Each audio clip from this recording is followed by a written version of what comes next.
Добро вечер, 15 март денеска, почитувани гледачи, веќе го ситниме и третиот месец од оваа календарска година.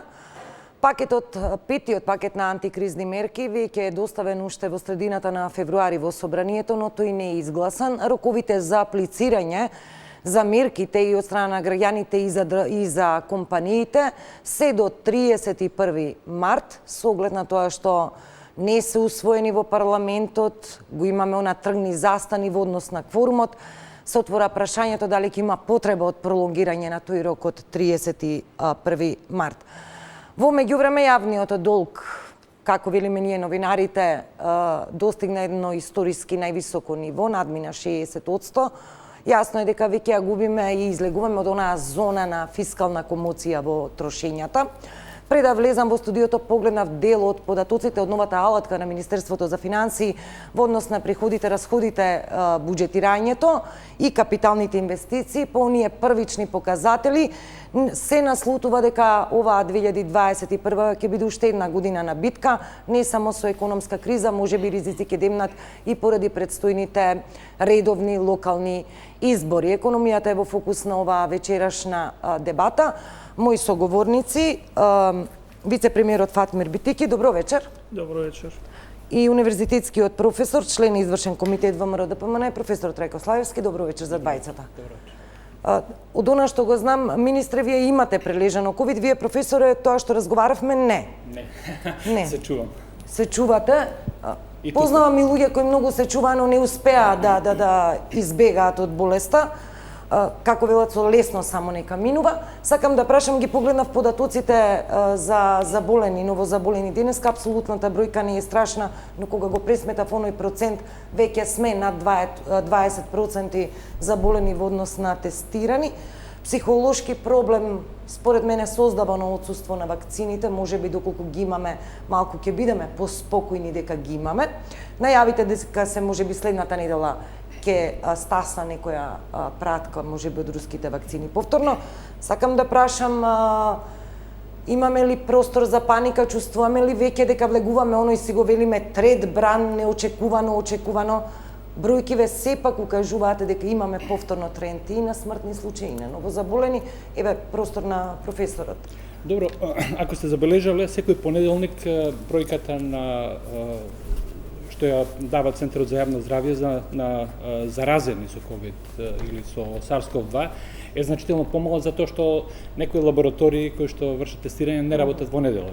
Тоа е така секој понеделник. Добро забележавте дека бројките се значително над 20%. Да сме во некоја друга од западноевропските земји, сега би имале многу построги мерки од ова што го имаме ние во моментот во Република Македонија. Знаеме како е на запад, да не се споредуваме.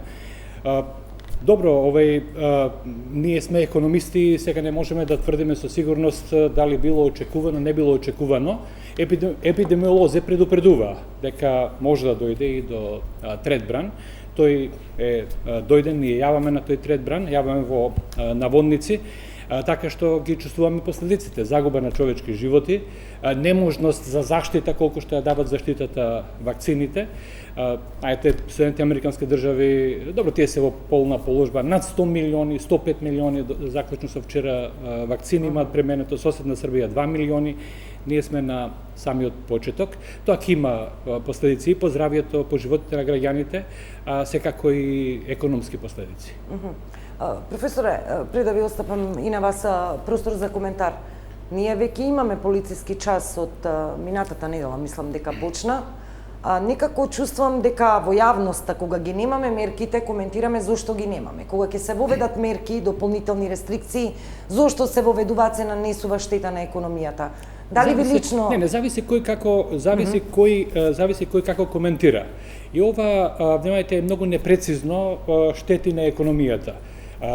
Туризмот и гостителството учествуваат со 4% во создавањето на бруто домашниот производ. Тие се секторите идентификувани дека најмногу, особено кафеаните кои што работите преку ден, и рестораните најмногу се шири таму заразата, затоа што, како што гледаме, граѓаните или дел од нив се релативно опуштени не ги почитуваат, не ги следат мерките. Раководени од бизнес или профит интересот, гледаме дека голем број на собственици свесно ги кршат мерките, дозволувајќи со десетици, стотици посетители да прават забави, журки. Така што и она какви предлози дава е сосема релативно, затоа што општеството состои од луѓе со различни сваќања, интереси и така натаму и така натаму. Јас очекував, се извинам само со ова да завршам, очекувавме многу поавторитетен настап на Комисијата за заштита од заразни болести, но видовме дека веќе може би повеќе од 9 месеци тие се раководат не од здравствени, туку од политички цели. Секогаш се во дослуг со интересите на власта, дали треба да се прикажува ваква или онаква состојба повеќе или помалку розова од тоа дали следат избори во парламентарни, дали следат избори локални за градоначалници во Штип, дали се подготвува попис во услови на пандемија, така што мислам дека Комисијата за заштита заразни болести не изврши својата задача и е една од причините зошто е состојбата ваква како што е. Министре. Па, ја би почнал од последното. Тоа ќе се согласам воедно со професорот, а тоа е дека двајцата сме економисти и ќе треба да ја држиме економската агенда. А секако сите, па и Комисијата за заразни болести е професионална комисија која што ние како економисти не можеме да влеземе во професионалниот ден за да дадеме некаква си констатација дали они следат политичка агенда или не следат политичка агенда. Но за јавноста да биде јасно, секоја одлука е во суштина креирање на политика. Е политика.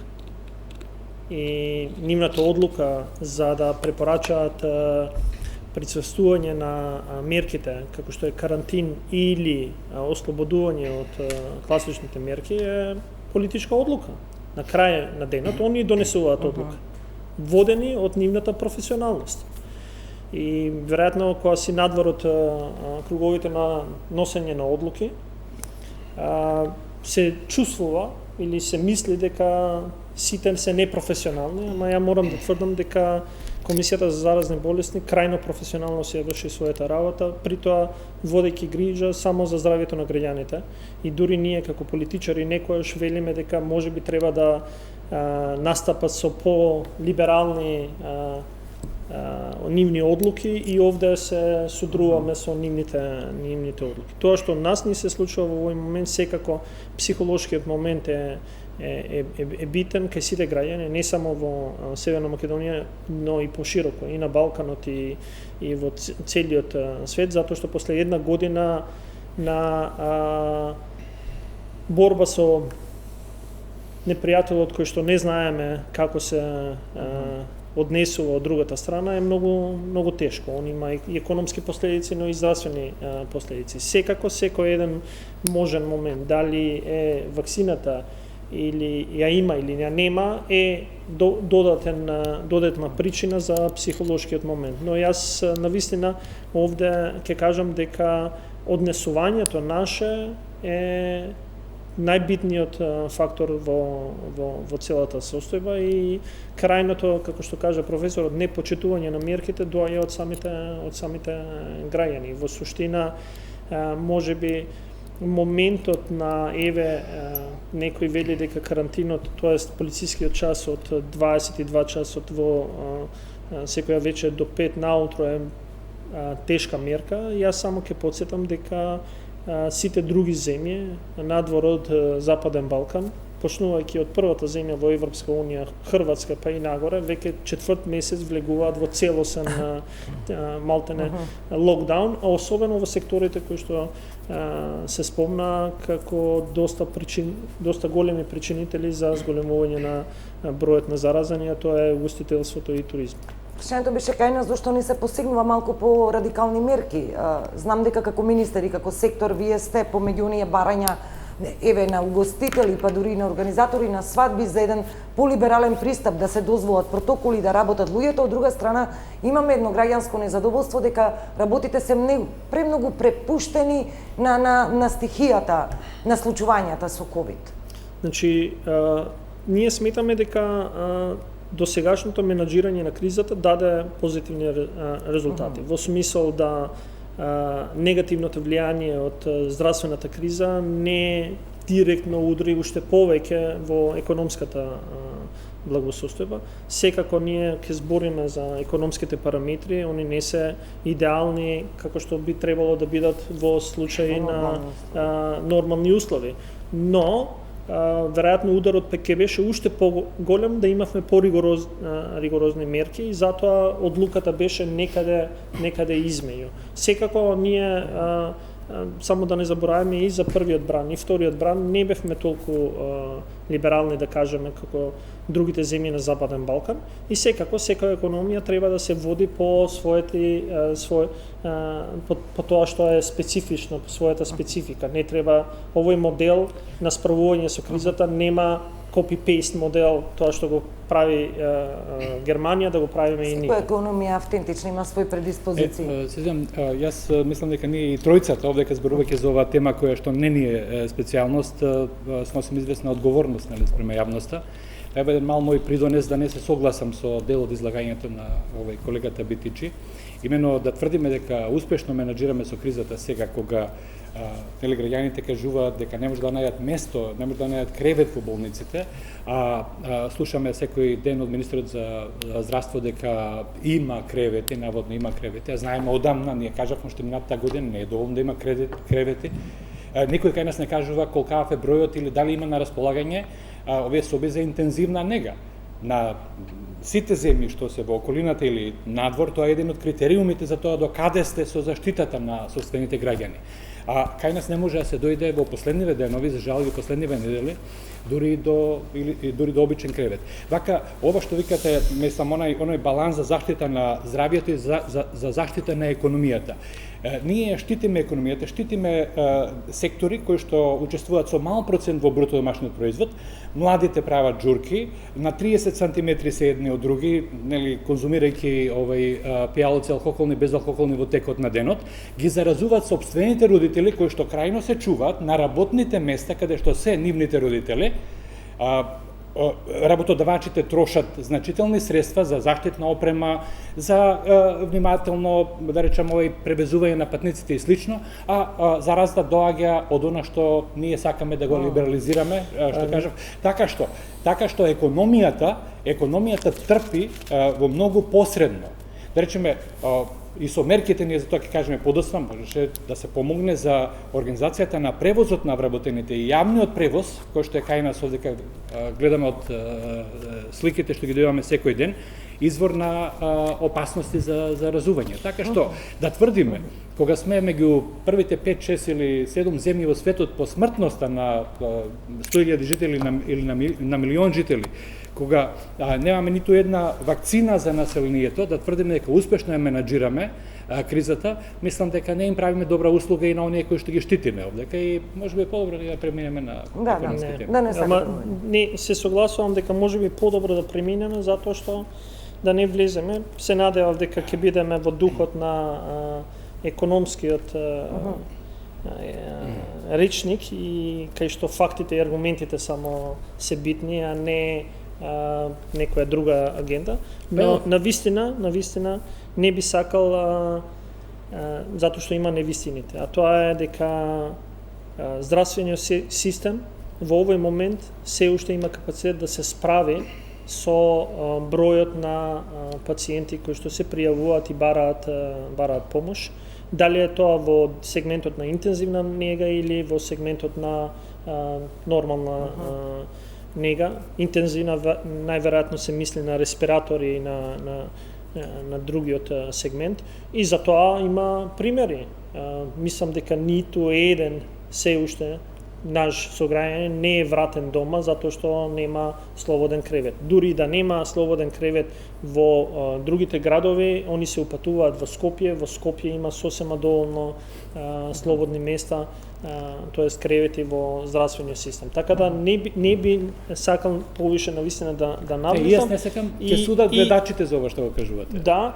Кои што имаат секојдневни искуства со Па да, јас знам еден мој сограѓанин кој што во првата прилика која имаше потреба си доби здравствена нега. Да требаше, он ќе останеше надвор од здравствениот систем, а тоа е вашиот председател, така да и он е наш сограѓанин. Му требаше за жал здравствена помош, ја доби се надевам најдобрата можна грижа, затоа што тоа е наша задача да дадеме здравствена помош на било кого. И јас сум еден од тие наши граѓани кои што немаше во тој момент кога требаше да се лекувам место во државната клиника затоа што требаше да почекам, отидов во друга клиника, тоа е клиниката 8 септември. Значи тоа е здравствениот систем.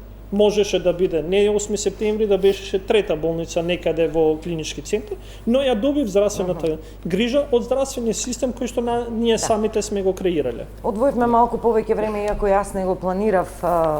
Сакав еден бовет чисто една ваша персонална проценка за состојбата. 23 март закажана пленарката, конечно со овој 5-ти пакет на антикризни мерки. Прочитав различни ставови кои го кочи, па опозиционерите, министре, ќе речат дека вие сте тие владеачкото мнозинство, сакам да речам, што не го става на дневен ред. Од власта ќе речат дека опозицијата, пратениците и тие земаат плата во парламентот, па не може да го обезбедат кворумот, да гарантираат дека ќе бидат тука за да помине ова законско решение. Ќе почнам од професорот Славевски и за вас коментар. Професоре, како планирате, како партија, кој е партискиот став во однос на овој 5-ти пакет на антикризни мерки? Исто како и со 4-те претходни пакети на антикризни мерки, парламентарната група на ВМРО-ДПМН ги поддржа мерките, кои што значат заштита на граѓаните и на предпријатијата и на бизнисите во овие времиња кои што не се нималку лесни. Сега, фактот што извршната власт нема адекватна поддршка во парламентот, тоа е за жалење на сите нас.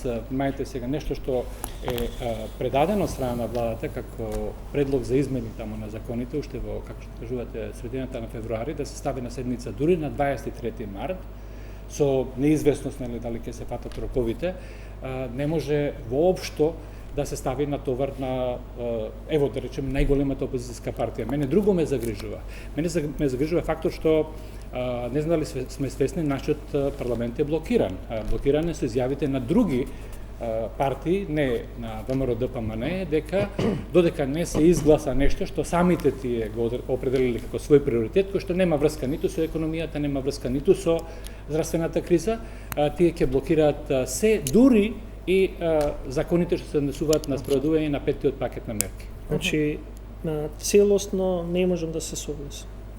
Значи, да кажете дека сте за 5-тиот пакет на мерки, како што сте биле за 4-те други пакети, а при тоа комисијата, клучната комисија во која што законите треба да се носат, а тоа се економските закони, е водена од опозицијата, ја не можам да сватам. А при тоа уште да кажете дека нема кворум. Па кворум го прават тие што го поддржуваат. Ако ВМРО-ДПМН го поддржува 5-тиот пакет на мерки, ќе го креира кворумот. На крај на денот тоа е нивна одговорност и нивна работа. А да кажу дека ќе ги поддржам, ама нека видат овие другите кворум во период на здравствена криза, ја тоа вистина не можам да го разберам и на вистина може би за јавноста треба еднаш за секојаш да се каже јасно. А тоа е дека јас сум кажал во други прилики, пак ќе повторам може би од целото искуство секојаш како било работењето и менаџирањето на здравствената криза. Ние во Македонија едноставно не сакаме да менаџираме, тоест кога општо владее ситуација во која што на луѓето, нашите сограѓани им е потребно, ние сакаме да постигнеме политички поени. Ние не знаеме што е да испружиш, да дадеш рака, да се сплоти заедно, да одговориш заедно, затоа што животот на граѓаните е пред се. Ние тоа политички сакаме да го наметнеме дека колку ние се грижиме, ама кога ќе треба да доеме, да седнеме, да сработиме и да се изгласаме, тоа не го правиме. На што мислите кога го велите ова? Генерализирате, на што мислите? Ние имаме дадени ситуации на навистина блокирани ние имавме законски 100 решенја. милиони евра кредит од Светска банка, кои што требаше да отидат за монтажните болници и за справување со социјалата, кои што во времето на техничката влада не се изгласа, тоест не се потпиша од заменик министерот за финансии. Тие кои што највише се грижат за здравјето на граѓаните. И наместо да бидат готови болниците во септември, ние ги имавме во декември, во февруари и така натаму. И уште се монтираат. И уште се монтираат, за жал. Истото и сеја. Велиме не било доволно на 16 февруари да се донесат мерките. Па како беше претходно? Значи на 16 февруари до 23 февруари деловникот требало 20 дена. Па да, деловникот треба 20 дена, ама вика до 20 дена може да биде за еден ден. Не можело. Законот за државна гаранција, знаете ли кога е однесен во собрание? Во октомври. Денеска сме 15 март. Тоа е 6 месеци. И се уште нема поминато прво читање. Да, и у комисија. Па комисијата не ја водам јас. Нити ја водат од моите сопартици од СДС. Комисијата е орган на собранието, а председател на собранието не е од ВМРО. Да, ама председателот на собранието не свикува собраниска комисиски седница. Со тие 100 милиони евра што ги спомнувате. Со сите, јас имам низа. За ланскиот снег зборуваме. Модуларните болници можеше како проект да започнат со средства од буџетот, затоа што средствата што се во буџетот не се дизајнирани, не се определени, не се означени од каде потекнуваат, така што имаше финансирање и некој техничкиот заменик, техничкиот заменик министер за финансии, нема да дозволам, затоа што управувањето со јавни финансии или милиарда евра потпиша задолжување. Вие сте биле министер за финансии. Управувањето со јавни финансии има јасни правила. Ова што го тврдите е невистина. Не можете вие на нешто што го немате да отворите расходна страна. Така е, два пати ребаланс. Јас знам како се менеџира со јавните финансии. Како ќе направите ребаланс на неосигурена приходна страна? Така се владае? Не се осигурува. Така велите. Па не, затоа што вие не подпишувате, не може да ја осигураш. Имаше задолжување од милиарда евра, од кои што се потрошија 300 милиони. Средства имаше, немојте ве молам да не кажеме дека немаме елементарно познавање од управување со јавни финансии. Вие сте биле министер за финансии. Не, за себе можете да кажете. Вие сте биле министер за финансии и кажувате дека милиарда го доведов јавниот долг до 23% од брутно-домашниот производ. Немојте со продавањето на СМ или на Телеком. Кој е? Со Телеком беше? Да, добро. Овде во оваа емисија нели имавме таква дискусија. Чекај малку. Телеком е продаден 2000-та, СМ е продаден 2005 година. Добро. Јас зборувам за период 2006-2009. Имате една порака нели на Facebook после нашата една од емисиите токму за тоа дали јавниот долг паднало во времето и зошто паднало. Не користам Facebook. Ве молам Не сум ја прочитал, да. Значи, управувањето на јавни финансии треба една работа. Немојте да дискутираме како што дискутираат луѓето и повеќето со ваши сопартици преку Facebook. Сме се задолжили 1 милиарда, а 300 милиони сме потрошили. А кај отишле 700 милиони? Кадете? Не кажете вие, па вие сте биле министер за финансии. Знаете дека буџетскиот дефицит од 8,1%, не сум бил во тој период. Добро. Буџетски дефицит од 8,1%, знаете што значи буџетски дефицит или за тие кои што не знаат нашите сограѓани, кои што не се економисти. Буџетски дефицит значи дека имате две чаши и едната која што треба да тежи 4 милиарди треба да се наполни од другото место кое што само 3,2 милиарди може да има на оваа страна. Овие 800 милиони кои што ги нема овде, треба некаде да ги најдеш. И ние сме ги нашли од задолжување за да ја наполниме целата чаша која што е битна за да тече животот во Република Северна Македонија. А тоа е за да има пензии, за да има плати, за да има социјална помош, за да за каков подкуп на гласачи? Сакате да ми кажете дека тоа што дадовме помош на пензионери, на самохрани родители, на социјални случаи е подкуп на граѓаните. Јас сум рекол во една прилика, немојте така, да беше подкуп на гласачите. Ние дадовме помош на 700.000 луѓе. Денеска немаше да зборуваме на овој начин. Ајде да се концентрираме на последново задолжување од 700 милиони евра. Да. Легитимни се прашањата каде досега се потрошија многу пари се позајмија и на домашен и на странски пазар. Очекувани се буџетските дефицити и дупки во времења на здравствена и економска криза. Но дали можеби имавме доволно транспарентност? Еве, опозицијата и професорот е тука. Јас во секоја емисија, секоја прилика ве прашувам, знаеме ли точно колку пари преку сите досегашни пакет мерки и како директни импликации и како индиректни ги дадовме како помош на фирмите и на граѓаните? Не може да го врзете задолжувањето само со економските мерки. Значи, економската криза... Но тие повлекоа голем дел непланирани трошоци, нормално, непланирани трошоци. Економските мерки се непланираните трошоци. Го планирам задолжувањето, да. Заради тоа се зголеми буџетскиот дефицит. Само за потсетување.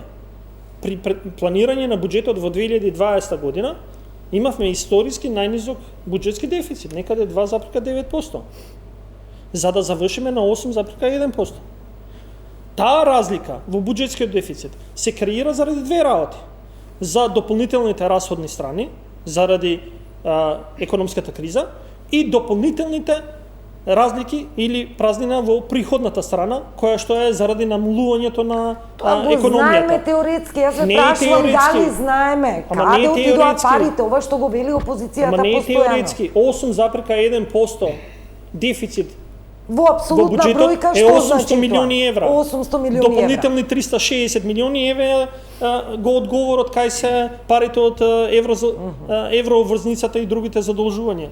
Тоа е, значи, ако има влада која што е транспарентна и отчетна, вчера објавивме нова алатка, а тоа е дека на секој ден ќе имате точна бројка на приходи, расходи, капитални инвестиции. И државен долг. И државен долг. Добро, тоа обичните граѓани не ги интересира, немаат време секој ден да гледаат Па не, ја и вие ќе гледаме секој ден. Да гледаат некои промени во некои бројки. Видете, факт е дека дел од буџетскиот дефицит, како што велите, 8,1% се финансира од задолжувањето, но прашањето е сега како со позајмени средства, односно дали не сме можеле малку подомакински да се однесуваме. Зошто секој ден, и минатата година, особено кон крајот, пред секои избори, гледаме огласи од сите државни институции за вработување. Па не, да набројаме сега 5 институции кои што во моментов нели имаат отворени огласи за вработување. Нели, имавме програмска определба и определба на влада за намалување на јавната администрација. Па не ќе ви кажам зошто. Затоа што во 12 години владење ние ги изгубивме сите можни акредитации за ИПА фондови. И вие како опозиција велите дека треба да имаме повише користење на ИПА фондови. Ние ги добивме тие акредитации. Ги добивте и ги изгубивте. И велите дека треба да има поголема искористеност, а поголема искористеност не може да биде без луѓе. И ние дадовме заклучок на влада дека мора да се вработат нови луѓе за да може со тој предизвик. А предизвикот е да го поправи животот на граѓаните. А не да таму одат парите, ако се прашувате.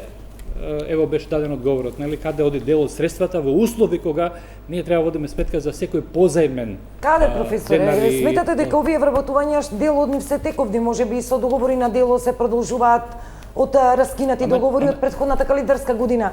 Навистина, ова го зборите дека таму се абсорбираат сумите, таму го препознаваме недомаќинското работење. Ако заштедиш помалку на 100 или на 1000 места, тоа се собира, така? Јас сакам да кажам дека не почувствувавме дека има некоја тенденција, дека има некоја определба за штедење во услови, нели, кога имаме зголемени трошоци кои што произлегуваат од здравствената криза за заштита на здравјето на граѓаните и кога мораме да позајмуваме средства кои што еден ден ќе враќаме со многу повисока камата од што сега ги земаме. Ова е илузија. Не е така. Да се збориме, економијата е наука на бројките. Еве ќе збориме за домаќинското работење. Во 2014 ВМРО ДПМН секој еден граѓанин задолжил за некаде 2.500 евра или 500 милиони евра со каматна стапка од прилика 4%, 3,985%. И платиле, за моите сограѓани да се сватат, во овие 7 години 140 милиони евра камата. И јас, бидејќи домаќински работам, и морам да кажам, ние се задолживме со двојно помала камата. И пресметав. Да не го направеа ВМРО тоа задолжување, кој што вели дека било тогаш домаќинско, а сега не е домаќинско, а ја го велам обратното, до сега ќе имавме 7 модерни училишта како ново изграденото училиште Киро Глигоров. 42 градинки како градинката во Јаболче во Ресен. 320 км канализација, 160 км примарна водна мрежа или секоја година за таа разлика у камата само во камата за недомаќинското работење, нели разликата наша и претходна, или ќе беше доволна за цела година да ги покриеме социјалната, гарантираната минимална помош или социјалната помош, народски кажан, за 45.000 домаќинства. Тоа е разликата. Ова е прилично интересно, јас се согласувам, само јас би додал, ќе можевме на општини, нели, на општини кои што не прибираат ни денар данок, да им даваме наместо 500.000 евра, да им даваме по 2, по 3 милиони евра, така што тие средства таму би се насочиле. Да, секако. Ама сте ги потрошили во камати на годишно ниво или разликата на истото задолжување 80 милиона? Ова што вие го позајмувате сега, слушайте ми го зборов. Ова што го позајмувате сега со 1, не знам колку 6, ние ќе го враќаме со каматна стапка од 5-6%.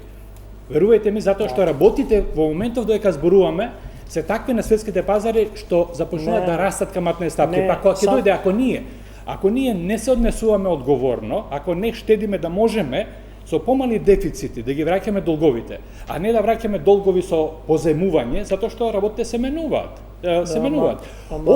Овој ако не обезбедиме средства од буџетот со некој вишок, нели, или некоја заштета, да ги враќаме овие задолжувања што вие ги направивте. Значи, ако не со сопствени средства обезбедиме, ние ќе треба да земаме кредити со каматни стапки многу повисоки, така што само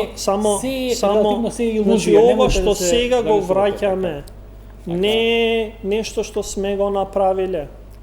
Нешто што некој претходно го направил, а при тоа си го ужива тој што е во Будимпешта. Тоа е разликата. Ние го зимаме, го враќаме кај граѓаните, за секој еден денар кажуваме еве кај го враќаме, а при тоа идеме и кршиме нозе по Скопје 2014. Некој ден ќе почнат и барокните фасади да паѓаат врз главите на граѓаните. Тоа е разликата. И сега ја кажувам, во 2017 18% од целата територија на државата беше под канализациона мрежа. 18%. Не имаше друга бројка. И ја тврдам дека да не плаќавме скапи и не знам каде еврообврзници или долгови, ќе беше сосема поразлично. И сега ние излегуваме секој еден ден, кажуваме дека ова ќе се прави, еве, како кажавте, 11,5% реализација до вчера. Денеска има нова ситуација, утре ќе има нова ситуација. Како што доаѓаат ситуациите, ќе се исплаќаат и граѓаните си знаат. Дали е битно да го знаат? Да, е битно, затоа што тоа се нивни средства. Морам овде мала пауза да направам за реклами, минута 2 и продолжуваме со емисијата. Се враќаме на емисијата.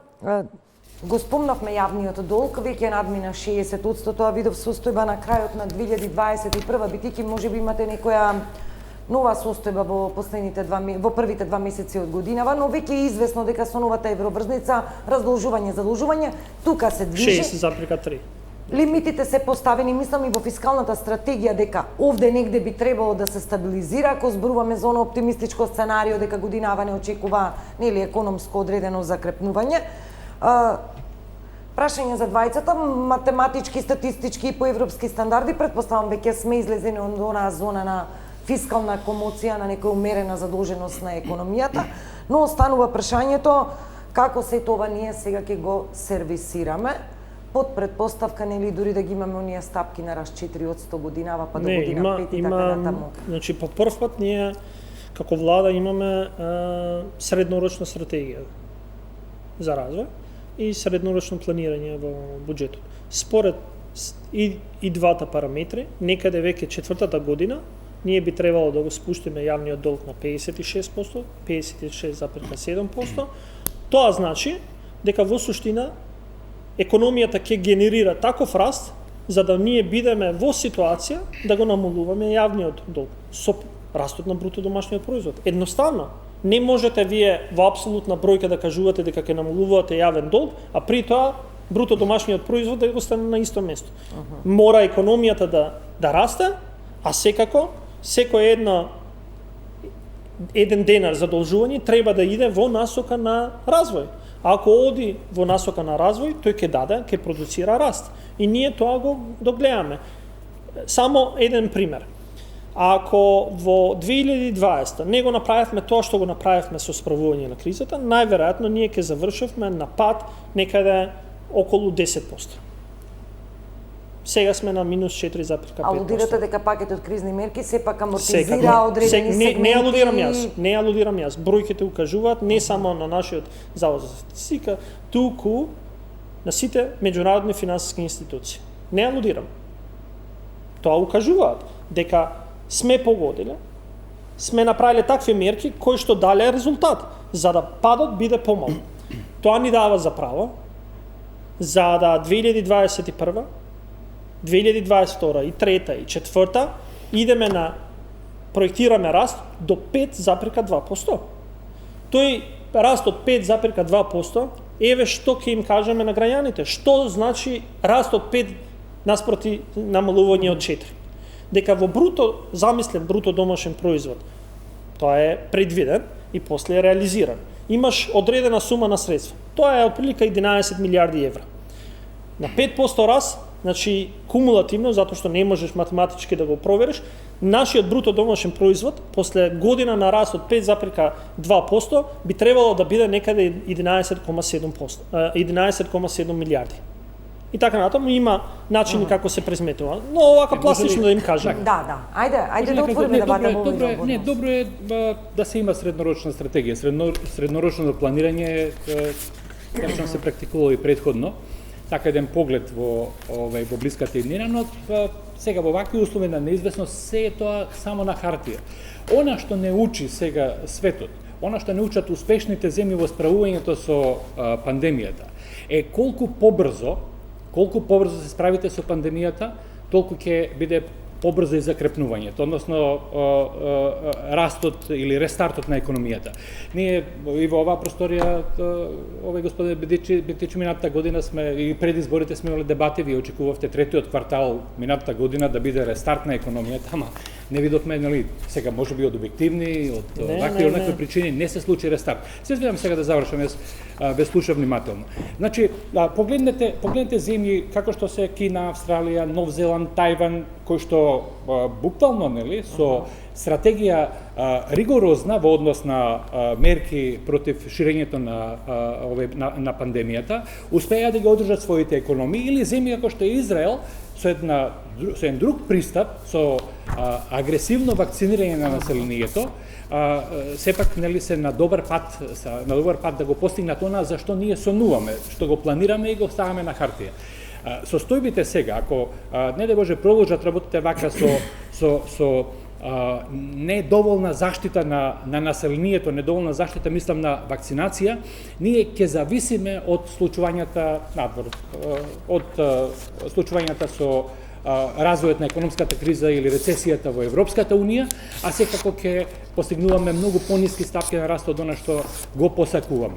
Значи, прв приоритет е борбата со пандемијата со сите средства и ова потврлање во набавката на вакцини, мислам дека скапки не чини и не чини.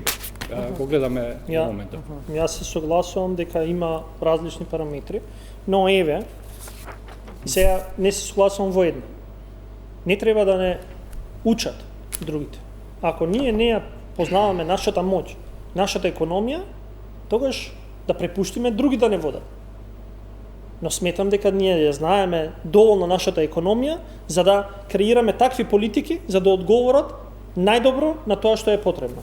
И еве го резултатот на нашата економија. А тоа е во 2020 година во споредба со сите земји, 28 земји на Европска Унија, и нашата економија е на трето место. Споредбено со 28-те земји на Европска Унија. Според што се вака за гледачите? Бруто домашниот производ. Пад на бруто домашен производ по квартали. Ние завршивме на минус 0,45, пред нас се Луксембург и Ирска, подобри, и сите други земји се подоле од. Имаат поголем пад од 4,5% од нашите. А земите од окружувањето? Србија, например? Овде се стремам јас. Моето место и на моите сограѓани е во Европска Унија. Со овие се споредувам. Ние која играме, не влегуваме да играме во регионалната лига, но сакаме да играме во Чемпионс лига. Ова е Чемпионс лига. И подобри сме нив. Втора.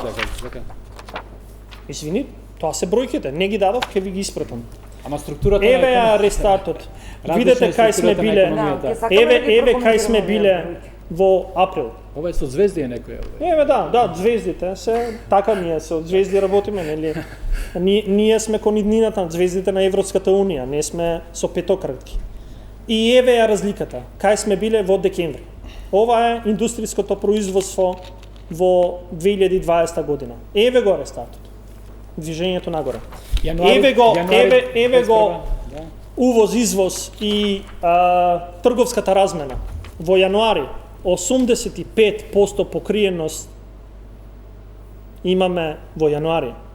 Кажете ми, професоре, кога во изминатите 15 години сме имале покриеност од 85%? Ама немојте кога е некој болен, а нешто му е подобро, да кажувате дека се наоѓа во најдобра ситуација. Не се наоѓа во најдобра ситуација. Ова се позитивни трендови. Министре, ајде да видиме сега овие бројки малку. Ама не ова како да кажам, во таква нередовна, ворена ситуација не се споредува сега покриеност на увоз со извоз, затоа што паѓа и увозот, паѓа и извозот. Сега тоа што имаме зголемување на извозот во јануари, знаеме на што се должи на зоните. Индустријското производство во јануари има драматичен пад од 13%. Така што вака да земате краткорочни показатели, мислам дека не ни користи многу. Еве 2020. Може ли ова сесија, ова предавање да завршиме со тоа што мене ме охрабрува кога од владен функционер чувствувам толкав оптимизам. Знаете, политичарите се тука да шират оптимизам. Економијата е пола психологија, па да се надеваме на подобро, ево да ги охрабриме граѓаните, но треба да ги охрабриме. Јас ги охрабрувам граѓаните со конкретни мерки и чекори, ги уверувам дека тоа што го кажувам не е тоа што јас сум политичар. Јас сум една година, вие сте 20 години во политиката. Јас сум влезен во политиката за да сменам работи. Ја верувам во тоа што го зборам и верувам во тоа што го правам. Јас нема да останам 20 години во политиката. Ви уверувам дека за 20 години сигурно нема да бидам во политиката. Јас сум 20 години во политиката. Да. Не сте следели добро, веројатно не сте биле во земјава, па знам дека имате искуство и од некои од соседните земји. Се враќам таму каде што почна во однос на антикризниот пакет на мерки, не на вакцинацијата. Илјадници амандмани сепак има, роковите газат, 31 е за аплицирање крајен рок. Мислам дека овие мерки практично треба да почнат да важат од февруар. Да. Треба да го фатиме за една од мерките, иначе за другите има и законски решенија и за другите мерки. За жал, сега бидејќи е влезено во собраниска процедура, па владата не може ни амандмани да даде. Тоа е уште полошо, затоа што е влезена во собраниска процедура законот. Не, може преку своји пратеници, владата има пратеници. Не, ама не е владата. Пратениците можат само иницијативно да предложат амандмани. Ние се уште се веруваме дека ќе има доблес на 23 да помине, за да влезе во комисијска расправа и набргу за неколку дена да се изгласа, за да месецот февруари не се пропушти како месец во кој што би требало нашите сограѓани, тоест стопанствениците, да добијат помош за да ги одржат работните места. Секако, ако е нужно, да, ќе направиме разговор со сите наши пратеници од владеачкото мнозинство и од опозицијата да предложат логички амандмани кои што би требало пак да направат за да помошта во февруари. Значи, видовте сега, мислам, тоа и јавноста треба да го знае, кој е проблемот. Проблемот е што не е помината ниту првата фаза на законите, онамо каде што се констатира потребата од донесување на закон. Тоа е првиот чекор во собранието. Во моментот, нели, кога во моментот кога парламентот имаше мнозинство, нели, да изгласа таму доверба на владата, и нашите пратеници кажа дека тогаш можело на таа седница, кога имаа 62 пратеници, да ја помина таа прва фаза, па сега немаше да чекаме на комисиите, ние чекаме на 23-ти, нели, да се констатира потребата да донесува на закон, па после тоа да оди во собранска процедура кај комисиите. Но внимајте, проблемот е длабоко политички овдека. Оставете тоа сега рокови, не знам што, не знам како. Ние го коментираме длабоко политички, но граѓаните ги чекаат некои политички партии, некои политички партии, тоа не е ВМРО-ДПМН, имаат поднесено, како што е овдека, ја не знам колку амандмани, но доволно амандмани работат целосно да се блокира. Токму на законите кои што значат реализација на најважните мерки од овој од петтиот пакет. И мислам дека работата е зрела. Работата е зрела за лидерска средба, затоа што тоа е единствениот начин меѓу представниците на партиите застапени во парламентот. Лидерските средби се под покровителство на председател Пендаровски.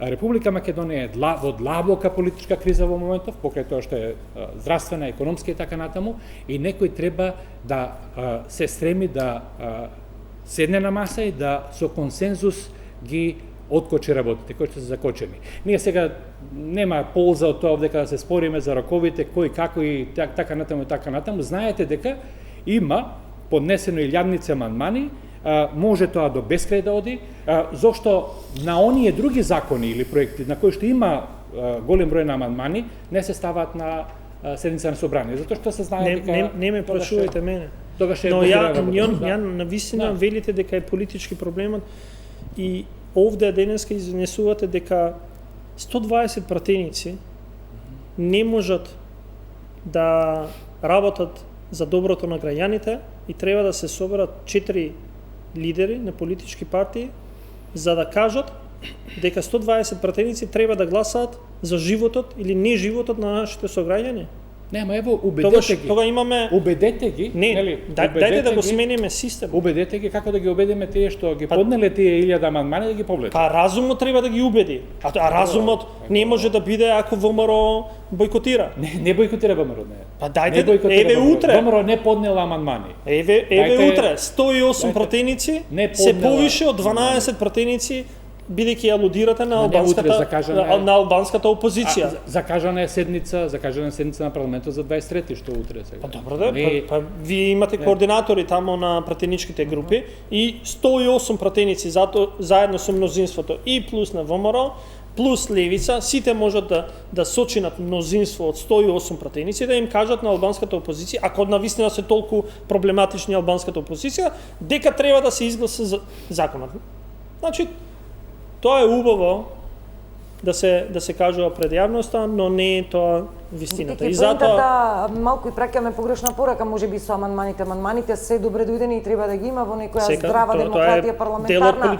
Тие треба да бидат коректорот на оние работи што не чинат во законските решенија. Не станува збор, по моите сознанија, не станува збор за амандмани од таков тип, нели?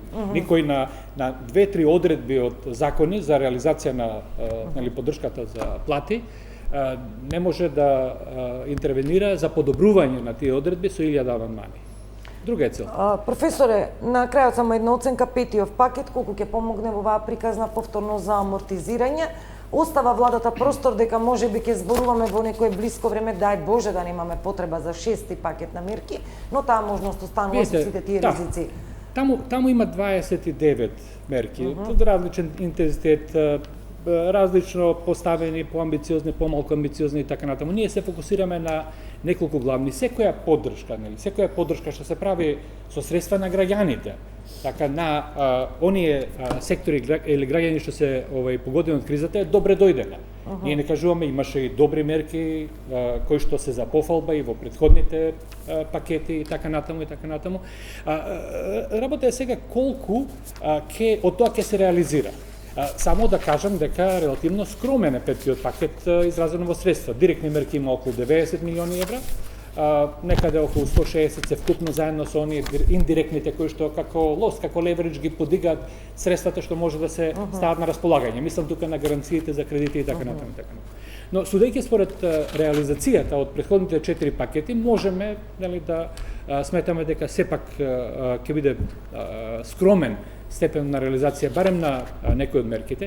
Јас искрено посакувам до крајот на месецот да се донесат овие закони што се во собраниска процедура, да може веднаш средствата стават на располагање за исплата на плати за февруари и за март на фирмите. Но внимајте, една работа загрижува што владата кажа дека со овој пакет кој што треба да биде последен во однос на субвенциите на плати, значи дека дава сигнал дека тоа е, толку се нашите можности, а гледаме дека сепак не сме барем на крајот на пандемијата и последиците економски понатаму ќе бидат сериозни. Витики. Не, јас сум одговорил дека ние следиме економските состојби, следиме потребите на стопанството, следиме потребите на граѓаните и дека соодветно во секој еден момент ќе одговориме. За жал, сметам дека сум кажал и во други прилики, пак ќе кажам дека разумот ќе преовладее, затоа што во период на економска криза и здравствена криза не треба премногу политика да несуваме, затоа што ќе има време за политички мегдан. Сега е дали и како ќе поминеме економската криза и здравствената криза, а секако за политички мегдан во моментот кога ќе кажеме дека излеговме од здравствената криза, ќе си имаме доволен простор и јас сум кажал не охрабрување, туку повик до сите едни чинители, дека во овој момент не треба навистина да дневно политички калкулираме, туку да си го направиме тоа што навистина би сакале другите да го прават за нас, кога ние би се нашле во истата ситуација. И второ, дека владата е овде за да ги следи сите потреби, и ако е потребно, ќе донесе нов пакет на мерки, без разлика што можеби во еден момент сме кажале дека ставаме крај на одредени мерки. Ако навистина тоа е потребно, ќе се види и можностите финансиски, ќе се види кој е најдобриот во тој момент на мерка која што навистина би донела најмал удар и најмало негативно влијание на секој еден чинител во нашето општество. Блиц прашање, ги вративме парите од евроврзницата готово или не, се чека да дојде тајмингот јуни, мислам, или јули, кога е? Мислам дека може и малце порано ќе се врати, ама сега е безполезно дали ќе се вратат еден месец претходно или не, затоа што не менува ништо во смисол на тоа што треба да го плати. За двајцата попис се спроведува, ако зборуваме во однос на диаспората. Денеска министерот Османи имаше пресконференција, па рече поприлично е задоволен од одзивот во Швејцарија, Италија, мислам и Германија, додека после подзив имаме во Америка, Канада, Австралија. Се ближи никако 1 април, различни се информациите, веќе се погласно слушам за онаа можност за можно одложување на пописот. Дел од партиските играчи веќе не се воздржуваат и гласно повикуваат на бојкот, иако тоа е казниво дело според законот за попис. Ќе ги примиме дома попишувачите? Треба попис или не во вакви околности? Најдобро е пописот да се одложи за наредната година. Се надеваме дека состојбата ќе биде многу постабилна. Ова иницијатива невам за попис за регистрација на диаспората. Мислам сосема е, јасно е, ама нејасно е зошто двете работи се споија, нека продолжи, нека тече до крајот на оваа година или до почетокот тамо на пописот на наредната година, тоа не пречи, тоа се две сосема различни работи, макар што некој сака да ги спои. Мислите, гледате, имате дури повици од лидери на политички партии, од една, да речеме, етничка заедница, кои што ги убедуваат нивните иселеници дека ќе влезат во резидентното население ако се попишат сега. Мислам дека е најдобро пописот да се одложи затоа што представува голем ризик за здравјето на граѓаните. Битики. Навистина не знам зошто од се во државата треба да правиме политика и да гледаме како тоа треба да иде во фавор една политичка партија или друга политичка партија. Пописот е статистичка операција која што треба да даде одговор на тоа што е битно, а тоа се податоци кои што ќе ни помогнат да креираме подобри политики и програми за нашите граѓани.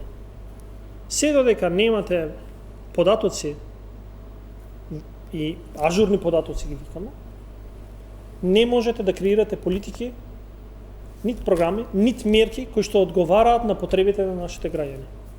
Со тоа што било пред 20 години, вие не можете да одите напред. Ќе одложиме за уште една година и тогаш ќе има некоја друга политичка партија која што ќе има потреба да се одложи уште за една година, па после пак ќе има уште една за 10 години и така ќе продолжиме ние наредните 20 години со податоци од пред 40 години стари, затоа што сакаме да правиме политика.